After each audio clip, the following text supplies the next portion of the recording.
আমরা যদি কেউ ফাজলামি করে কাউকে কবুল বলি তাহলে কি বিয়ে হয়ে যাবে? স্কুল কলেজে ছেলেফেলেরা অনেক সময় দুষ্টামি করে এই কাজ করেন। দেখুন, সালাতুন জিদ্দুহুন্না জিদ্দুন ওয়া হাজলুহুন্না জিদ্দুন। নবী সাল্লাল্লাহু আলাইহি ওয়াসাল্লাম বলেছেন তিনটা কাজ হাসতে হাসতে করলে যা হবে সিরিয়াসলি করলেও তা হবে। এর ভিতরে একটা হলো বিয়ে।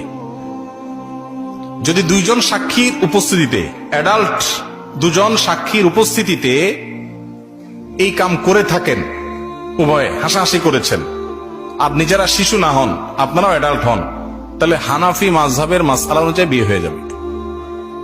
বলবেন হুজুর মোহরটা ঠিক হই নাই। মোহর অটোমেটিক সেট হয়ে যাবে, কিন্তু বিয়ে হয়ে যাবে। খুব জটিল। এখন অনেক সময় আমরা ফাজলামি করি।